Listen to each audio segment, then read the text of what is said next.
Very well. I know who did it. You do? And furthermore, I'm going to tell you how it was all done. Follow me.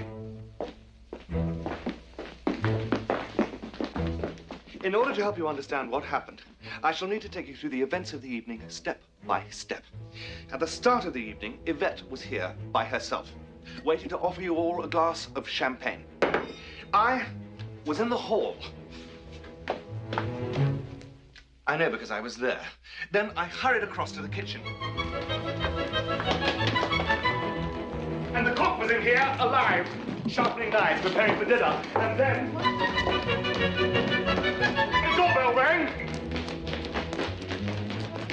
And it was you. Yes? I asked you for your coat, and I recognized you as Colonel Mustard, and I prevented you from telling me your real name because I didn't want any of you to use any name other than your pseudonym, and I introduced myself to you as the butler, and I ran across the hall to the library. And then Yvette met you, and smiled, and poured you a drink. And the doorbell rang, and it was Mrs. White, looking pale and tragic, and I took her coat and hung it up. And I introduced Mrs. White to Colonel Mustard. Hello, hello. And I noticed that Mrs. White and Yvette flinched. Then there was a rumble of thunder and a crash of lightning.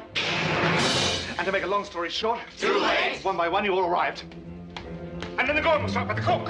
And we went into the dining room. And Mrs. Peacock sat here. And Professor Plum sat here. And Mrs. White sat here. And Mr. Green, Miss Scarlet, Colonel Mustard. This chair was vacant. Anyway, we all revealed we'd all received a letter, and you'd had a letter, and you'd had a letter, and you'd had a letter. Get out of it! The point is, blackmail. All this came out after dinner in the study. You're right. Oh.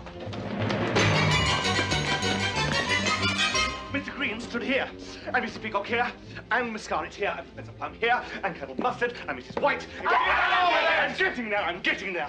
And Mr. Body went to get his surprise packages from the hall. And you all opened your presents. Mr. Body switched out the lights.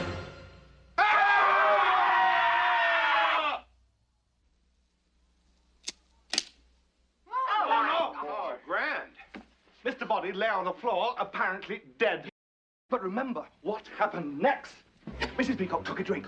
You said, maybe it's poisoned. She screamed. We took it in the Mr. Green.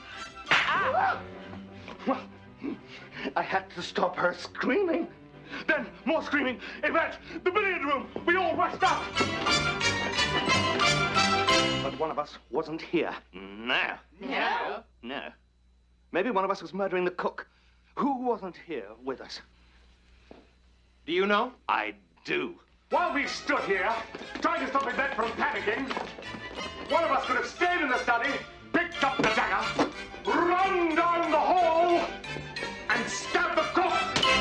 Oh, how could he risk it? We might have seen him running back. Not if they used this secret passage. And the murderer ran back down the secret passage to the study.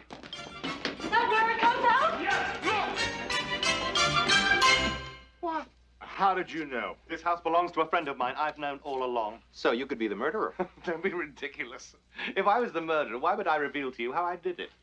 You all had a motive. But where and when was Mr. Body killed? Don't you see? Look, we came back from the study with Yvette. Mr. Body was on the floor, pretending to be dead. But one of us knows he's alive. So, I explained that I was Mr. Body's butler and I'd invited you here, and we realized there was only one other person in the house.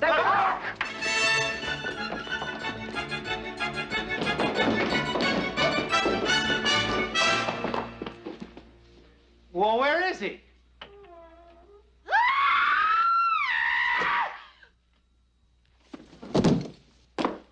By now, she was dead. We laid her down with our backs to the freezer. One of us slipped through the same secret passage. Again? Of course, back to the study. The murderer was in the secret passage. Meanwhile, Mr. Body been on the floor. He jumped up.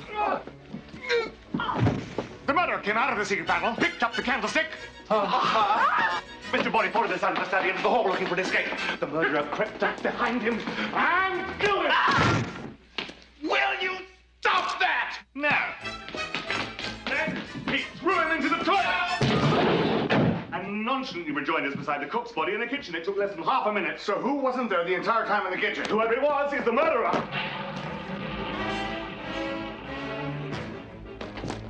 and we put the weapons in the cupboard, locked it, and ran to the front door. And throw away the key. And then we all followed Colonel Mustard's suggestion that we split up and search the house. That's right. It was Colonel Mustard's suggestion. And one of us got away from his or her partner and hurried to the study. Having found out the whole story, the murderer went to the cupboard, unlocked it with the key, took out the wrench. Then we fell in the secret passage from the conservatory to the lounge, where we found the motorist dead. That's right. And we couldn't get in. So we ran to the open cupboard, got the gun, and shot the door open. Bang! And then the doorbell rang. The cop arrived next. We locked him in the library. We forgot the cupboard with the weapons was now unlocked. Then we split up again. And the murderer switched off the electricity. Oh, my God. Not again. Turn on the lights! Sorry. Didn't mean to frighten you. You're a bit late for that. Hate when he does that.